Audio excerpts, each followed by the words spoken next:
The new channel.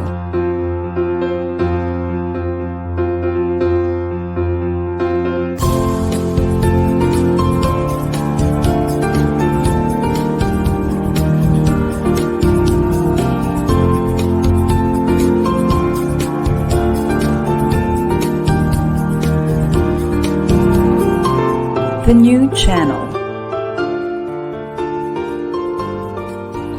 Hashtag TNCNow.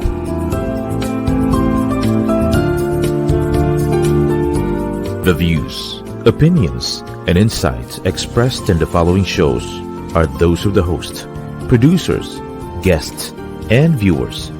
They do not necessarily reflect the position of the channel. Viewer discretion is advised. Hello and welcome to the new channel. Our passion transforms a community that sees and shares all things new. I am Deivid Rioferio and you're watching Insights and Perspectives on TNC.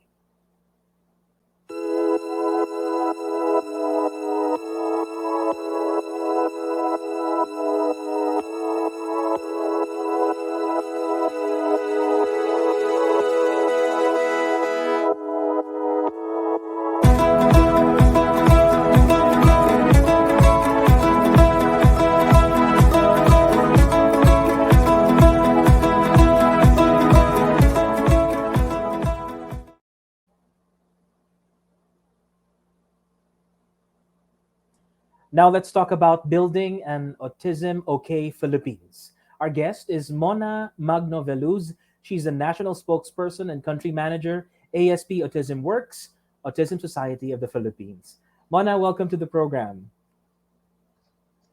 Hello, David. Thank you for having me. Oo nga, excited. Ano? Game, ano ba tong ASP or Autism Society of the Philippines? So the Autism Society Philippines is a 30-plus-year-old organization. It is community-based and it is composed of family members of persons on the autism spectrum and the persons on the autism spectrum themselves. So the organization started in 1989. So this was before I was even in the group. And they started with 11 mothers. 11 mothers at the time na they don't know where to go to get help for their kids who were reaching an age in their lives na they were already entering young adulthood. So, saan sila pupunta? Anong gagawin nila? Those were the questions that these 11 mothers were asking. And since then, the advocacy has grown to 13,000 members and we are in 100 cities all over the Philippines. Sige, hihiramin ko yung mga katanungan nung 11 mothers na yon. Sa ngayon, I'm sure maraming mga tao ang hindi nakakaintindi ano nga ba ang autism. Because primarily, nabasa ko lang po para siyang daw invisible hindi man naman makikita yon. Paki-explain niya sa amin at makinig po ang mga nanonood para matuto tayong lahat. So unang-una, ang autism po is a spectrum condition. Kung baga, yung sitwasyon, yung kondisyon, nagmamanifest in people differently. So meron nga tayong sinasabi na merong high functioning, may low functioning, pero hindi na po ginagamit yung terms na yon, ano? Kasi nga, dahil iba-iba sila, and hindi po linear yung challenges nila Usually po, pag tinignan mo yung medical diagnosis books, ang challenges ng taong may autism ay communication and socialization. Pero napaka-vague nun, di ba? It is actually a sphere, I would call it. It's not a linear thing where there's low functioning and high functioning. Ang autism po is as unique as the individual itself. So halimbawa, posibleng hindi siya nakakapagsalita, but the person would have like amazing artistic skill. Pwede rin po na nakatapos siya ng high school, nakatapos siya ng college, may master's or doctorate, pero meron siyang debilitating na social anxiety. So each individual is unique. Kaya when we talk to people about autism sensitivity, especially those who do not have people with autism in their lives, we tell them that it is a condition that requires understanding. Hindi po siya ginagamot, hindi siya kondisyong medical. It is natural variation in the human condition. Na paglabas natin ng factory, so to speak, Uh-huh. iba-iba po ang settings natin. Another analogy is, iba ang operating system nila. Mhm. Kung telepono siya, Android tayo, iOS siya. It doesn't necessarily mean na sira siya pag nagpaandar ng apps ng iPhone, right? So Uh-huh. what that means is really there needs to be it's like accommodation, appreciation, and acceptance of the Mhm. condition so that they can be included in society. Okay, medyo iki-quiz kita ngayon, ano? O baka naman meron kang data, sa Philippines, ilan ba ang affected ng, autism spectrum disorder? Well, Syndrome, the sorry. the Philippine government has not issued any formal data on autism, in the incidence of autism. In other Really? countries, meron. Uh-huh. Meron ding global data. So Mhm. for the purpose of the Philippines, I think minsan pa lang nag-try ang DOH magkaroon Okay. ng study on autism, pero medyo Mhm. nag-fail yung kanilang attempt. Kasi Uh-huh. ang finding nila zero ang may Mhm. autism sa Panay Island, where there is a very big ASD community. Okay, So parang okay. yung kanilang test or survey. Mhm. So we have to work on estimates because there is no formal figure. We are looking at 1% of the population. Uh-huh. So if there are 110 million people in the Philippines, then there is 1.1 million Filipinos and Filipino families who live on the autism spectrum. Tapos another difficulty po dito sa Pilipinas is Mhm. we have a PWD ID system Okay. where autism is not really measured or not really monitored. Tapos Uh-huh. yung autism po, iba-iba ang classification. Minsan kina-classify nila as learning disability, Yeah. mental disability, Yeah. psychosocial disability, all Mhm. of which is not autism. Autism is a developmental condition There you which go. may or may not be accompanied by a mental situation or condition, a psychosocial condition, or a learning disability. Iba-iba po yun. Pero, yeah, we're having those conversations with DOH. Ang saya ng usapan na 'to, nakaka 3 minutes pa lang tayo pero naiinitan na ako. Um, ang natutunan ko po kasi sa eskuwelahan as a teacher, dapat meron kang numbers. Para kang doktor, no? You have tests. As a teacher, you have numbers to be able to properly diagnose the need of the school or the class para meron kang proper intervention. Ang question ko, Mhm. Department of Health, wala silang data. Recently sa balita, ang Department of Education hindi na nabigyan ng budget yung mga learners with on this spectrum. Bakit ganon? You're doing history, Mona. Sige nga, ano Mm. bang history nito? Mm. You know what? I try my very best to be optimistic Yeah. about the future of the advocacy, no. Ang hope namin po ngayon is now in the communities. That is Okay. why we create good relationships with the LGUs.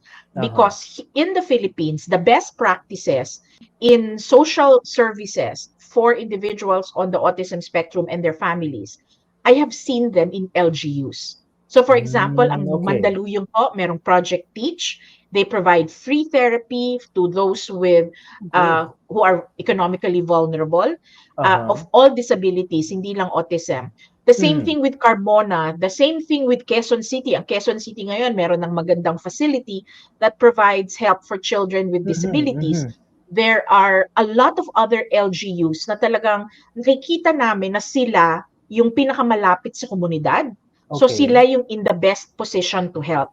We may not have the national figures, but if the local governments do their research on their community, alam nila kung nasaan yung mga Yeah. taong may kapansanan na Uh-huh. vulnerable, nakakarating po ang mga serbisyo sa Mm. gobyerno. Pero syempre, ganun na rin po ang aming pagligaw sa gobyerno or the national government to be able to find ways to help our community at that level. And right now, there are several laws in Congress about autism forwarded by lawmakers who are part of our community. Kumbaga may anak, may apo sila, may autism. Yeah. And we're seeing this traction, this issue elevated to the national level in Congress. Galing, ano. Alam mo, may pag-asa dito sa ginagawa natin with the local government units. Kasi I know an NGO who's 22 or 23 years old now, ano. Ang ginagawa nila is they empower the mayors. Noong una, sabi ko, ay hindi, you should not talk to LGUs dun ka sa national level. Pero, nung pinagalitan nila ako, tinuruan nila ako in a strict manner, David, pag na-empower mo ang LGUs, no need to go up. Kasi dyan pa lang, mababago na yung mga systems nila. Ang mayor ay magiging participative, hindi na lang siya basta pirma ng pirma sa kung ano mga programang inihahandog sa kanya. So, kamusta naman yung communities? Kasi 'di ba, nabanggit mo nga kanina, kung i-label mo siya as a medical term, kumbaga parang ang autism is something na walang cause at walang cure. And then you're partnering with parents, ano? Kamusta sila? Isama mo naman kami sa journey nila from the time na ma-discover nila yung kanilang children, halimbawa, or kamag-anak ay mayroon, hanggang sa ano yung transition nila to being empowered parents or caregivers. Right. So alam niyo po, sa Autism Society Philippines, we have children to adult services. And of course, the family is part of that. Usually po, when people come to us, kakadiagnose pa lang, tulungan ninyo ako, hindi ko alam, cry, mga ganon. So we have family support groups. We have family support group sessions with them at our chapter level, at the national level, face-to-face, online, kung ano man ang kailangan ng komunidad. So these are parents helping other parents. Now, when I became national president, so I was the longest serving national president. I served for 10 years and I only stopped being the national president this year. We actually took stock of our programs and we felt we really have to look at the gaps. Ano ba yung hindi na-offer ng school? Ano ba yung hindi na-offer ng gobyerno? Doon tayo. So one of the programs that we have running right now, especially during the pandemic, kinailangan talaga dahil walang mga therapy centers, sarado lahat We call it the home empowerment. And home empowerment is a program which assists parents in knowing how to take care of their children, but having a program that was developed by a professional. So hindi ka kailangan pumunta sa therapy center araw-araw, pero dapat ikaw mismo kaya mong tumulong sa anak mo at home through play, through exercises, through conversations. So ito po yung ine-empower namin sa aming mga vulnerable parents. Usually ito po yung ang anak nila, kumbaga these are homemakers o kaya may mga kasambahay po kami na parents na pumapasok dito sa programa na to. So lahat po nung tulong na pwede namin ibigay sa kanya and the support that is needed after, yun, binibigay po namin. There are other programs also that help school children and the young people, katulad ng, we have what we call Play Day, which is an enrichment day na online siya. You can go online. Meron kaming adventure na going out day. And yung for the adults naman po, one of the things that was part of my agenda as a leader of this organization was really to bring employment to them and also friendship and that sense of community. So first, we put together what we call the ASP Self-Advocate Circle. So this is a group, kind of like a chapter within ASP. Lahat po sila may autism. So mga kabataan na po ito, mga nasa college, nagtatrabaho na kaya nilang magsalita para sa sarili nila. Kung baga, hindi sila kailangang alagaan ng magulang nila. So these are the future of our advocacy kasi sila na yung kayang magsalita in behalf of their fellows. The other program that I brought to the table naman po bilang isang tao na nagtrabaho sa corporate for more than 20 years. I brought the ASP Autism Works program into ASP. Mhm. We started in 2016 and nung nag-umpisa po kami parang, ay, ang hirap naman yan. Ang hirap mag-hire ng taong may autism. Baka Yeah. mag-meltdown in the office or in the workplace, in the store, di ba? So we had a pilot in 2016, one store for a grocery brand and 3 individuals working there.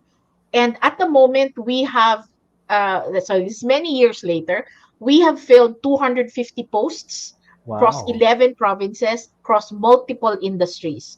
So, napakalayo na po nung nagawa na natahak namin na kaming natutunan.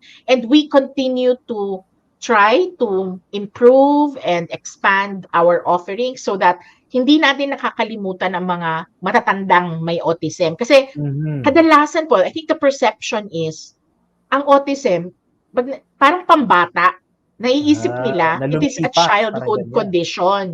Paano na lang yung mga tumanda na?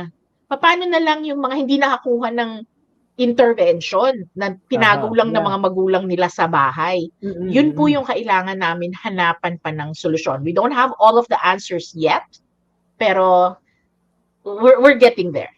That's good, ah. So, again, uulitin ko po, i-reiterate ko yung sinabi ni Mona. Autism is not just for children. Of course, merong mga tumatanda na mga bata later on magiging part ng workforce. And then she mentioned something about intervention. Ito yung, Mona, ito ba yung therapy na sinasabi natin? Correct. Magkano ba to? Well, diba? Gusto ko ma-explain mo, gano'n siya kagastos kung sakali for a family to do that. So, intervention po. Therapy is one of the interventions. Okay. So, ang therapies po, it could be occupational therapy, it could be speech therapy, ito yung mga evidence-based therapies. Pero may mga non-traditional therapies po na binibigay ngayon. Pwedeng behavior therapy, behavior modification therapy, merong mga hippotherapy, water therapy, lalangoy ka kasama with dolphins, mga ganon. Maraming mga hyperbaric chamber. So kung kaya, maraming mga ine-eksperimentohan yung mga magulang para, and I understand them naman para makatulong sa mga anak nila. Intervention could also be nutrition. Diba? So kapag may, usually, dadali mo yung anak mo para magkaroon ng gut profile, para magkaroon ng gastro profile yung anak mo, malalaman mo na, okay, pag kumakain siya ng gluten, namamaga ang intestines niya, kaya nag-aburido siya. So, don't give him gluten. Marami ganon. Meron silang sensitivities to certain types of food.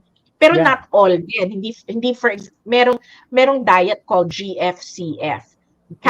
Gluten-free, casein-free diet. Hindi lang basta-basta pwedeng ibigay yan. Dapat tama yung gut profile ng bata doon sa bibigyan mo. So, it's all about finding, itong mga therapies na to or interventions, kasi nga hindi naman lahat therapy, di ba? All of these are intended to find the right mix for your child to be able to function in the world. Para maging successful siya. Kasi yun naman talaga ang gusto ng pamilya, di ba? Maging successful siya. Galing, ano? So, meron pala, babalikan ko lang yung gut profile. So, yun pala, even yun. Kasi, ang pagkakaalam ko, no, meron ding mga, kung sa bata po, meron mga bata na minsan puro milk lang ang tinitake nila, no? Ayaw nila ng solids.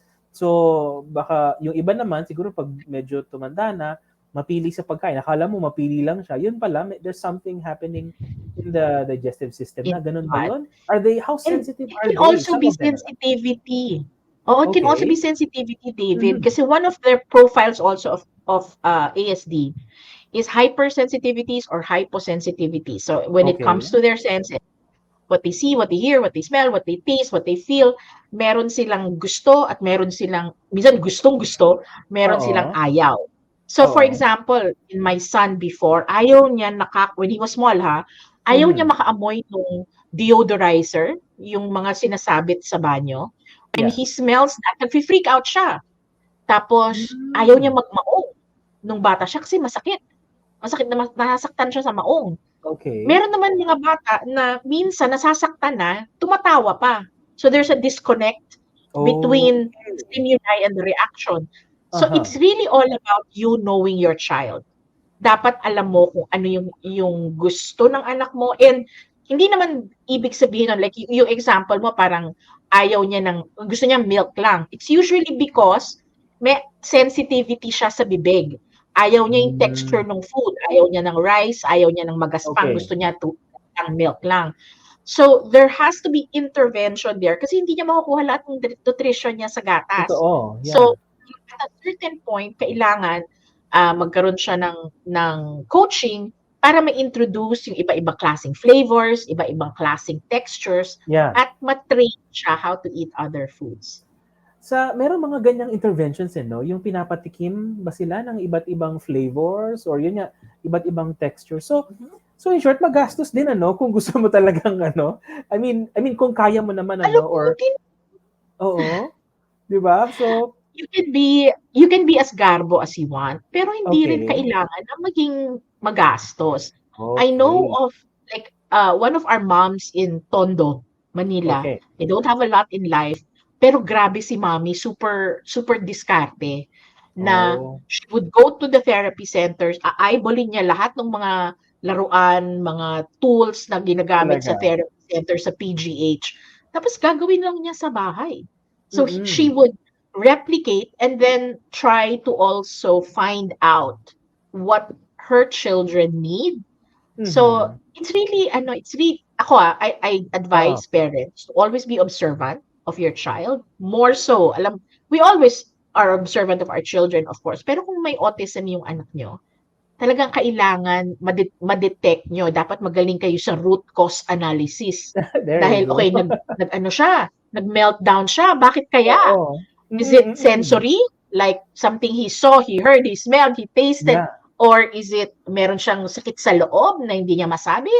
So, kailangan talagang super aware ka sa mga likes and dislikes ng anak mo at yung nangyayari sa around him para alam mo yung stimuli. Siguro bukod sa stimuli for your children or for people with ASD, tayo din halimbawa as parents, as caregivers, dapat alam din natin ang ano bang sa atin nagti-trigger to react in certain manners. Let's talk about ASD Autism Works. I think nakwento mo before meron kang one in a mall na na siya, nagwo-work na siya, or meron ka bang gustong i-share na mga milestones? Actually, marami. So, like I said kanina, we already filled 250 plus positions. And we've had those who work in groceries. We've also had individuals working in restaurants. So right now we have, and I don't know if I can say the brand, so I won't na lang. But we have people who are working in restaurants. We have people who are working in BPOs and shared services organizations. And these are international companies. We also have like a real estate company. And the nature of the job, well, for the retail, the service stores or service industries, frontliners sila. Hindi sila nakatago sa likod. Wow, So they deal with customers. And for the BPO and the knowledge industry space, they are usually in data analysis, they are in documentation management, they are in a lot of the work that requires attention to detail. So talaga. a lot of them have been there for quite some time. We have a lot of success stories. My favorite success story, like I told you before, we have a young man who started as a bagger in a grocery, and he talked to me and said, I really want to be I want to be in IT, I want to be in an office. So sabi ko sa kanya, I want you to show me that you can go to work early, you can work well with people around you, and I will genuinely try to find a job for you in that space. Nakahanap ako ng job for him. He was on contract for a year, tapos na regular na siya. And he was so sweet kasi on his first sweldo, he called me up and asked me to lunch. He wanted to treat me to lunch. So he's very sweet. And then another thing that he did, his family had a karinderya. So his mom actually has a karinderya, manages their karinderya every day. And because of his ipon from his well-paying job, kasi maganda yung job niya eh, he was Talaga. able to take mom to Japan on a Wow. trip. Mm. So those are, Galing. I just love those stories na talagang the program changed his life and the life of Mhm. his family because he became independent. He became economically empowered. Yeah. Mona, anong profile ng mga businesses or ng mga decision makers na nakakausap mo who hire them?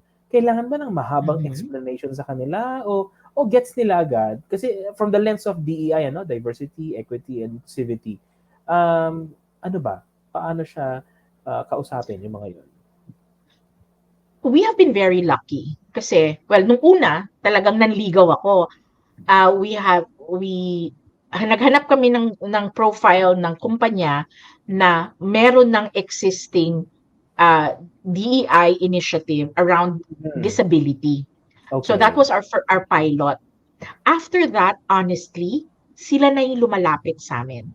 And Hmm. it was convenient kasi alam namin na there, and we have been talking to the president. We don't talk, kumaga, Okay. if we do not have access to the president, then it might not be a good thing kasi we need the program to be supported at the highest level. Tama. And there are some companies who also come to us, look, may, and we had a conversation about this before, na they look at it as a corporate citizenship project, na Mhm, parang mhm. it, so that's a red flag to me. They're Oh. also, Mhm. some are also talking about it in the context of a global requirement, na Mhm. okay, we Oh, have to okay. hire persons with autism kasi yun ang required ng global. That's also a red flag to me. Because the and my next question there would be, have you done a disability audit? Have you looked at Galing. your organization? Are you ready to hire Mhm. persons with disabilities? Kasi minsan nga, I think physical disabilities are easier to understand. Kapag bulagi, di Mhm. makakita, bigyan mo ng tulong. Kapag naka-wheelchair, bigyan mo ng space para makadaan yung wheelchair. Yeah. Kapag bingi, hanapan mo ng, 'di ba? Parang alam mo, Yeah, different madali skills. i-imagine kung ano yung accommodation. Pero Oo. for persons with autism, ang hirap imagine kasi depende kung Mm. sino makukuha mo, 'di ba? So Mhm. it really has to come from a place where they already understand the condition, they've had experience with disability inclusion, and they are expanding to include autism. So especially in large organizations. In smaller organizations, it's not that difficult kasi mas madali ang training, mas madali ipakita yung value. Uh-huh. And yun nga, because I have corporate experience. When I talk to corporate, I am able to speak their language. Mhm. And kasi ang NGOs katulad namin, we're not like big international NGO, 'di ba?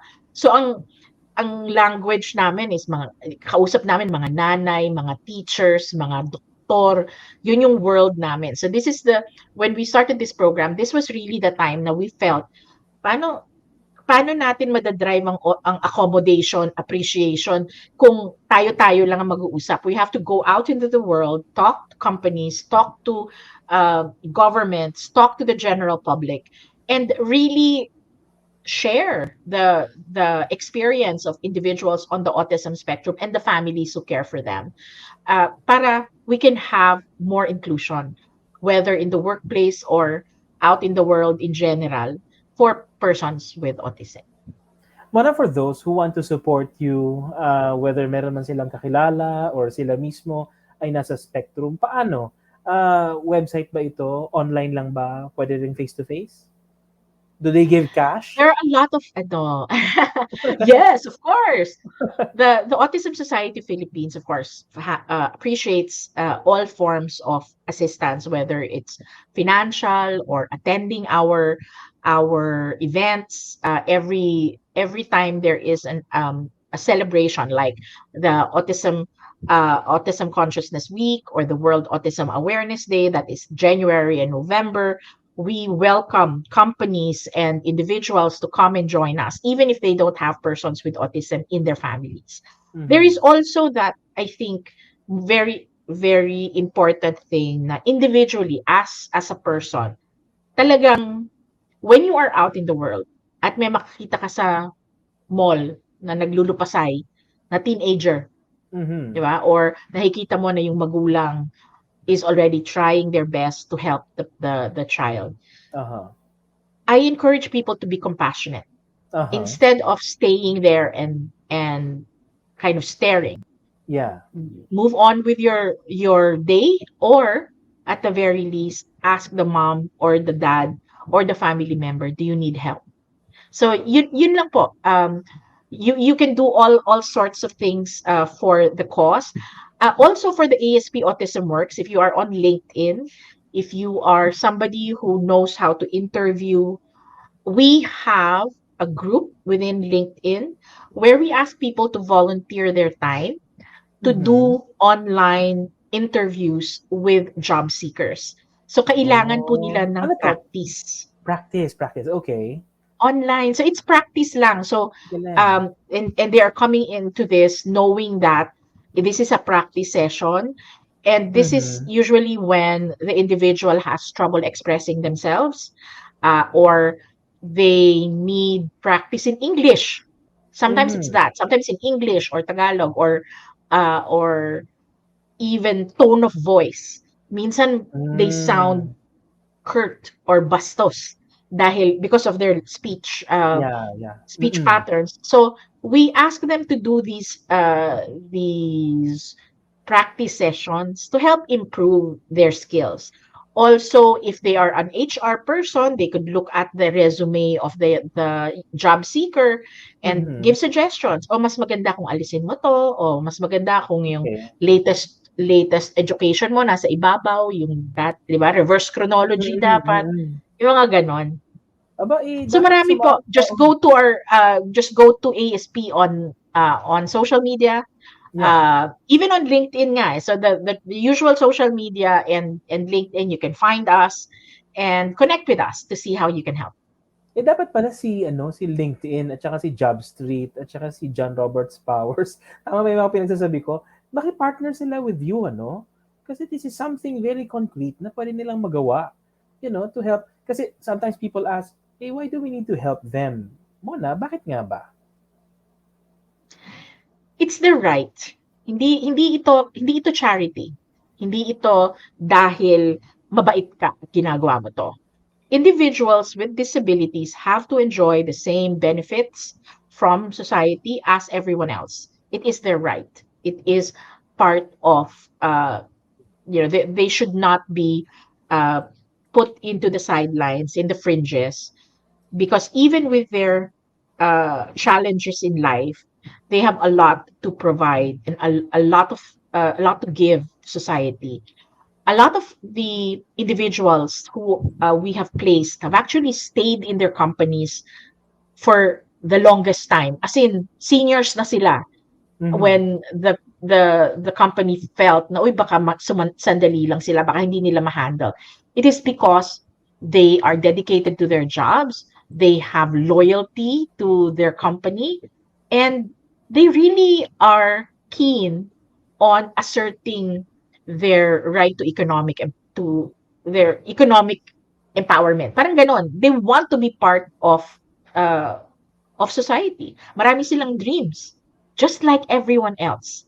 So, sana lang if we are going, if we want to have the best in life, we don't forget na they also want the best in life for them. Diba? So, para patas lang. Mona Magno-Veluz, National Spokesperson and Country Manager, ASP Autism Works, Autism Society Philippines. Thank you very much for joining us in this interview. Thank you for watching Insights and Perspectives. I'm Deivid Rioferio. Thank you. God bless you.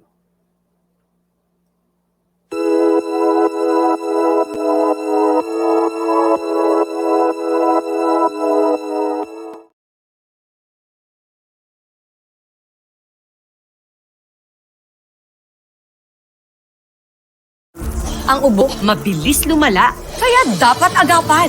Dapat New Solmux Advanced Syrup. May 2 times zinc para ang ubo, imbis na lumala, tulungang mabilis mawala. New Solmux Advanced Syrup. Unilab yan.